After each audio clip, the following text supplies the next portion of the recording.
পছন্দ সবসময় ভেরিয়েশন থাকে, একেকজনের পছন্দ একেক রকম। যেমন এই যে আমার হাসব্যান্ডের পছন্দ, উনি হচ্ছে ভাতের চালের খিচুড়ি অনেক পছন্দ করে।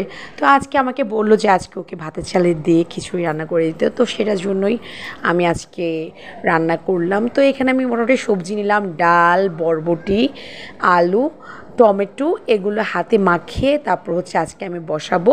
আজকে আমি হাতে মাখানো খিচুড়িটা বসাবো। জানি না খিচুড়ির প্রতি মানুষের সাথে ক্রেভিং কেন কাজ করে। আমিই কি একমাত্র মানুষ যার কাছে খিচুড়ি ভালো লাগে না? তো যাই হোক, আমি খিচুড়িটা বসিয়ে দিলাম। আর আজকে এত গরম, জানি না এত গরমের মধ্যে খিচুড়ি কীভাবে খাবে আমার হাজব্যান্ড। তো সমস্যা নেই, ভাতের চালে খিচুড়ি তো এটাতে তেমন একটা সমস্যা হয় না। তো খিচুড়িটা আমি ভালো করে কষিয়ে নিচ্ছি। আমি কিন্তু এখানে কোনো তেল এখনও ইউজ করিনি, আমি লাস্টে ফোড়ন দিব। আর এই খিচুড়ি রান্না করার আগে আমার হাজব্যান্ড বলে দিয়েছে সে কোনো মাংস খাবে না খিচুড়ির সাথে, সে নর্মাল একটা ডিম ভাজি করে দিতাম। তো আমি ভাবলাম যে শুধু নর্মাল ডিম ভাজি করে দিব, কেমন জানি লাগে। বাসায় যেহেতু বেগুন ছিল, আমি একটু বেগুন ভাজিও করে দিলাম। এটার জন্য সে অবশ্যই আমাকে বলেছে কেন এত ঝামেলা তোমাকে করতে হবে, শুধু সিম্পলি ডিম ভাজি দিয়ে তো আমি খেতে পারতাম। তারপর আমি ওকে বেগুন ভাজি করে দিলাম।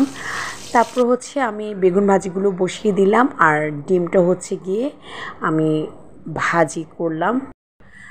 অনেকে আমার রান্না খেয়ে বলে যে তুমি কি রান্না তোমার শাশুড়ির কাছ থেকে শিখেছো বা অন্য কারো কাছে? না, আমি বিয়ের আগ থেকে রান্না জানি। বিয়ের আগে আমি রান্না করেছি। বিয়ের আগে করেছিলাম বাবা মার জন্য, ভাই বোনের জন্য। এখন বিয়ের পরে তো নিজের ভালোবাসা মানুষ, নিজের শ্বশুরবাড়ির মানুষকে রান্না করে খাইয়েছি।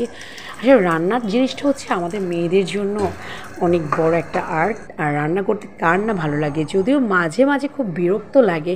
যেমন আজকে আমার খিচুড়িটা রান্না করতে আমার এত বিরক্ত লাগছিল ফার্স্টের দিকে, এত গরমের জন্য, কিন্তু এখন এখন ভালোই লাগছে। কারণ পছন্দের মানুষের জন্য পছন্দের খাবার রান্না করছি আজকে।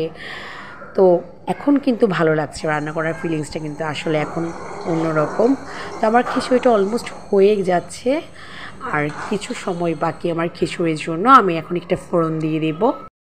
সকালবেলার সময়টা আমার জন্য এত কঠিন সময়, এত তাড়াহুড়ো থাকে। এদিক দিয়ে বেবির জন্য রান্না, এদিক দিয়ে হাজব্যান্ডের জন্য রান্না, আবার বেবিকে খাইয়ে দেওয়া, মানে এদিক দিয়ে আবার কাজের মহিলা আসে কাজ করার জন্য। সব কিছু মিলে আমার এই সকালবেলার সময়টা একদম হজবরল অবস্থা। তারপর আলহামদুলিল্লাহ এইভাবেই তো চলে যাচ্ছে। তো আমার খিচুড়ি রান্না হয়ে গিয়েছে।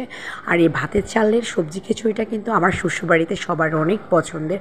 মানে ওনাদের এই ভাতের চালের সবজির খিচুড়ি হলে আর কিছুই লাগে না, সবাই এত হই হুল্লোড় করে খায়। আমি চিন্তা করি ওরা এটার মধ্যে এত মজা পায়। তো আলহামদুলিল্লাহ আজকের জন্য আমার খিচুড়ি রান্না শেষ।